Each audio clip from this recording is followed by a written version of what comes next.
school him. Okay.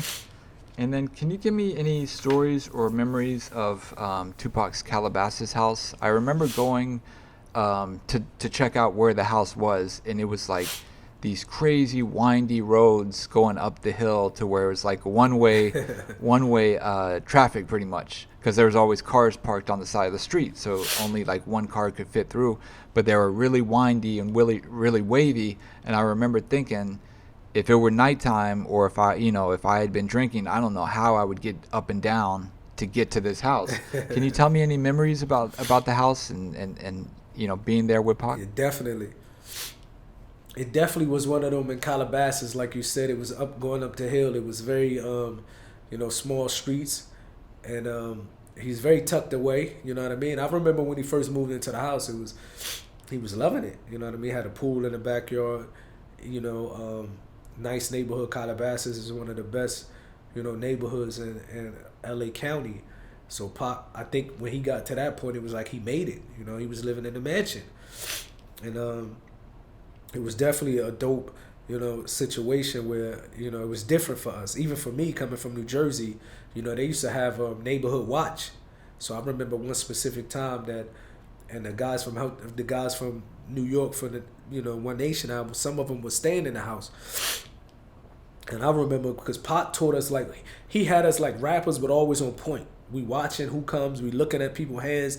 He had us like that, you know what I mean? So one time I remember his backyard where the pool is, you can look down it's a street going down, you know what I mean? To like another street with homes. And there was a car that just parked and just sat there. And they didn't get out the car. So Pac had us paranoid thinking that everybody's out to get us. So I remember running to tell Pac, like, Pac, there's a car that just parked across from your house and it's looking up, you know what I mean? I probably exaggerated a little bit. It's looking up at the, I think they stalking us out and they might be up to something. And I remember Pac was like, he had this cabinet with all his guns, opened the cabinet, took out AR-15, AK-47 or something, passed it to one of us, passed it to another one. And I remember Pac ran to the backyard, and he got on the ground like he was in the army. And he raised up like he was about to shoot at the car. And the guy got out. It was like neighborhood watch security for the neighborhood. He's like, no. So I had to realize, like, man, we living in a neighborhood where the neighborhood have security. And I was about to get somebody's head blown off, man. You know what I mean?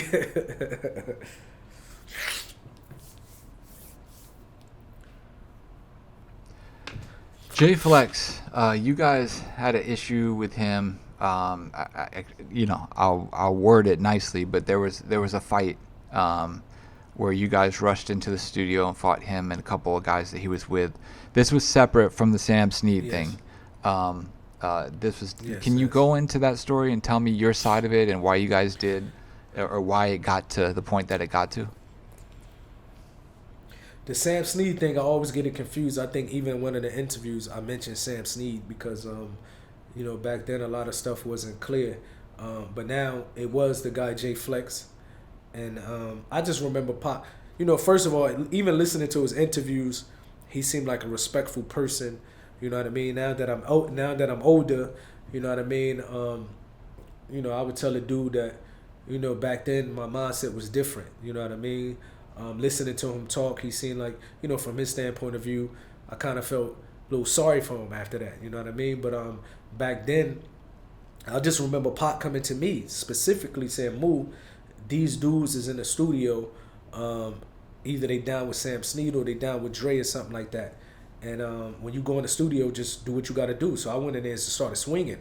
You know what I mean? And I think he had some other dude. I think I started fighting one of his homies.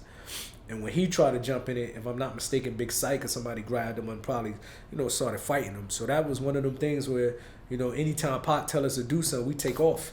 You know what I mean? Automatically. So it was just one of them situations. We don't ask any questions. He was from, at that particular time, someone that we thought was with Sam Snead or Dr. Dre, and, Pac told us to go handle it. So, I went in the studio and we just started fighting, one of his boys.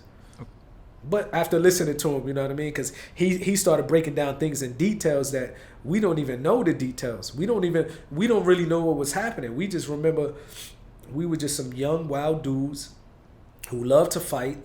We don't care why we fighting or who we fighting. You know, if Pac say fight somebody, we just gonna make it happen. But when you start hearing it from, you know, you get older and you become mature and you realize that, you know, we wish we could have handled it different, because it seemed like these dudes ain't really know what was going on. They had nothing to do with anything. But Death Row was a wild environment at that particular time.